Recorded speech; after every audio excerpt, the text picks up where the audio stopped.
Fala pessoal, sou Nerd com você, seu nerd professor ou seu professor nerd. Você decide. Você piscou e já se passaram quase 5 anos do lançamento de Coringa, estrelado por Joaquin Phoenix. Sim, pessoal, esse filme foi lançado em 2019 e gerou um boom absurdo. Em partes por uma abordagem muito mais crua e psicológica em um filme de origem de vilão, coisa que a gente ainda não tinha visto. Além disso, o longa marca esse início de uma visão mais questionadora de um ponto de vista social sobre a fortuna Wayne, a desigualdade social e exploração que acompanham esse caminho. De lá pra cá, muita gente amou esse filme, muita gente odiou.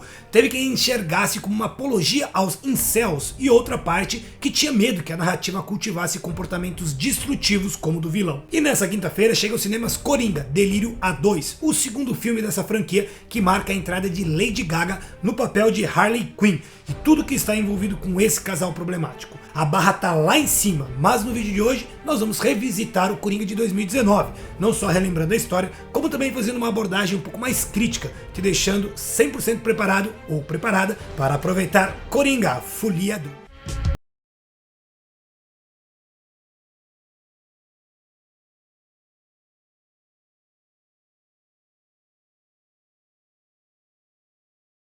Aproveita o comecinho do vídeo para pedir o seu like, que esse é o melhor jeito de você apoiar o conteúdo aqui do canal, mostrar o que você está achando sobre o que eu venho trazido para cá e claro, você me ajuda a trazer mais conteúdos com o seu simples like. Se você está chegando agora, bem-vindo ao canal Nerdsor, onde eu falo sobre filmes, animes, séries, livros e muito mais. Eu tenho certeza que você vai gostar aqui do canal, então bora se inscrever e ativar o sino das notificações, assim você sempre recebe em primeira mão quando um vídeo novo for publicado.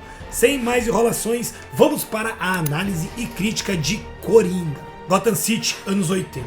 Em meio a uma cidade sombria e que vivencia a iminência de um colapso, conhecemos Arthur Fleck, um homem bastante solitário que trabalha como palhaço de rua e sonha em ser um comediante de stand-up.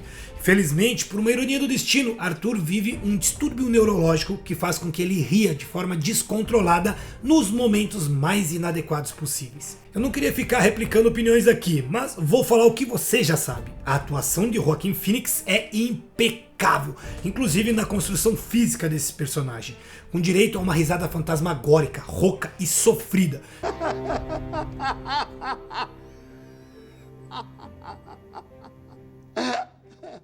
Que não carrega nada além de anos e anos engolindo abusos e desespero. Meio fantasmagórico, eu sei, mas esse é o tom do filme, galera. Bom, a gente também conhece Penny Fleck, que é a mãe do Arthur, mora com ele em um apartamento tão decrépito como era de se esperar. Ela, por sua vez, também tem a sua cota de problemas psicológicos, principalmente quando não toma suas medicações. No caso dela, são principalmente alucinações, como alucinar que seu filho teve uma infância feliz. Mas a realidade, e vemos isso no decorrer da história, é que o Arthur sempre apanhava dos namorados da mãe. A gente vê no decorrer do filme que, em paralelo com a crise em que Gotham está mergulhando, Arthur é uma pessoa que sofre por querer muito ser alguém, ter sua fatia de importância na sociedade e se conectar com outras pessoas, mas ele é continuamente rejeitado. Suas duas únicas conexões, para além da mãe, são a terapeuta do serviço social que atende ele e fornece suas medicações, bem como um consolo, e a Sophie, uma mulher com quem ele se conecta no decorrer da trajetória. Mas como todo sofrimento para ele é pouco, o Estado faz cortes no orçamento da cidade e com esses cortes leva embora esse serviço de apoio terapêutico que ele tinha. Essa é uma das primeiras pedradas que vemos em tela no processo de destruição da identidade do Arthur Fleck. Ele também descobre que, apesar do que sua mãe havia lhe falado, ele não é filho do Thomas Wayne. Pois é, ele não é irmão do futuro Batman. Essa é uma realidade que foi construída pelos delírios da mãe. E não para por aí. O Arthur também descobre que foi adotado e ele foi abusado na infância, o que contribui para que ele entre em uma espiral de desespero. Pouco a pouco, aquele indivíduo vai perdendo o controle da sua própria realidade. Mas quem está por trás do seu sofrimento? Vamos debater isso logo mais aqui. Fracasso, desemprego, problemas com a mãe, vida de mentiras, abusos e sofrimento. O ponto de virada real na realidade dele, o ponto que marca a decadência de Arthur para o nascimento de Coringa, acontece numa noite no metrô. 3 homens importunam uma mulher e o Arthur decide não fazer nada.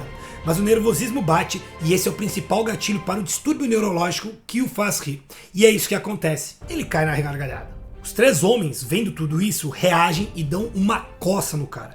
E aí que a sua sombra vem à tona. Ele reage e com uma arma que carregava, ele finaliza os 3 caras ali no metrô. Para além de uma violência explícita, o que mais pega aqui é quando entendemos que o Arthur achava que fazer algo tão absurdo, cometer um crime, iria fazer com que ele se sentisse mal. Mas não, ele não sentiu nada de negativo, só uma verdadeira anestesia. E pior, esse crime torna ele mais autoconfiante e menos reprimido. Essa também foi a gota d'água para Gotham, que com uma população completamente revoltada, vê uma onda de protestos, nos quais o homem com cara de palhaço que cometeu aqueles crimes no metrô vira um mártir. Os manifestantes passam a usar máscaras de palhaço como um símbolo de revolta contra os ricos e poderosos que os exploram. Em contrapartida, Arthur vai flutuando para mais e mais longe da realidade, adotando uma persona cada vez mais fria, sem remorso ou empatia e encontrando uma satisfação crescente no caos que provoca. É nessa espiral de loucura crescente que, carregado de remorso e ira, Arthur vai até o hospital onde sua mãe está internada e também a finaliza. Na realidade, essa passa a ser a missão de Arthur, acabar com todos aqueles que ele vê que estão se beneficiando da exploração, das mentiras e mais. Ele vai se vingar de quem é a causadora de todos os seus problemas, na percepção dele, por tudo que ele passou no Asilo Arkham, na vida e tudo mais. Arthur então assume de vez a persona do Coringa, ele assume esse papel de rosto da vingança contra os ricos e poderosos da cidade.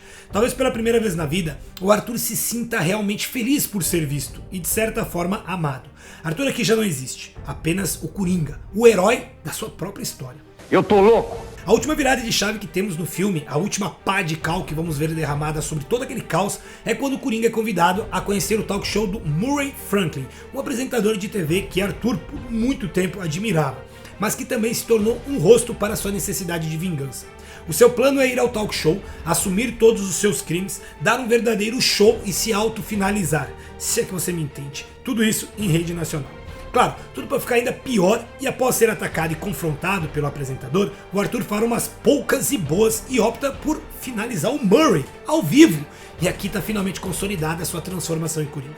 A caminho da cadeia, vemos uma Gotham em chamas, e o Coringa é libertado pelos manifestantes que o aclamam como um líder da revolta contra as elites.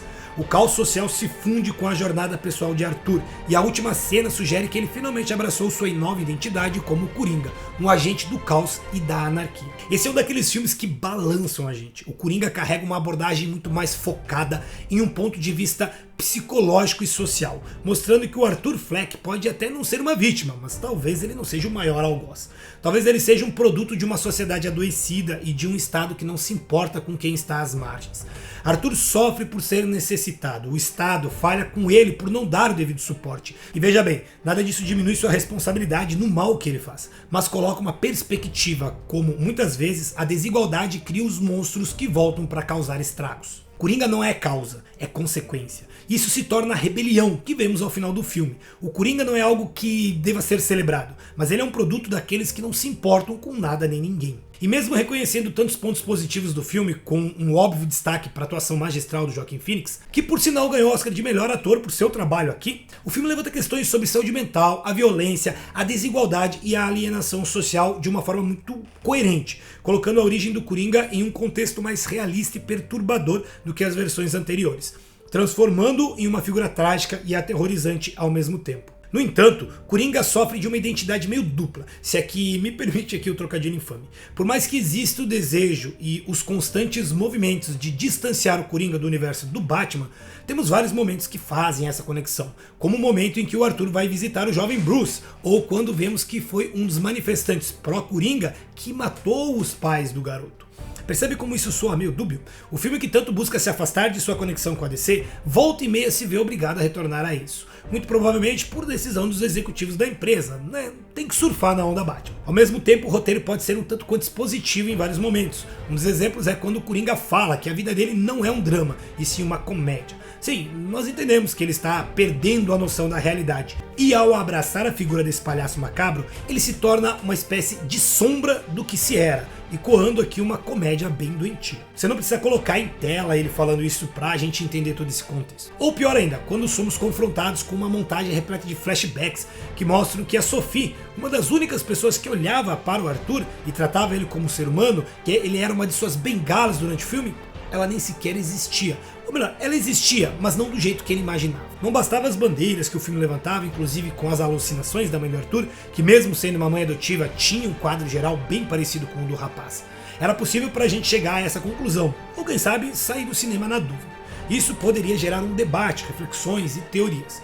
Mas o filme precisa ser expositivo para que todo mundo saia da sessão consciente de tudo que viu, sabendo que eles também não entraram numa espiral de alucinação como o Coringa. E claro, eu reforço mais uma vez, esses pontos que eu coloquei, eles não são pontos que fazem o filme se tornar ruim, até porque eu acredito que não é nem possível isso.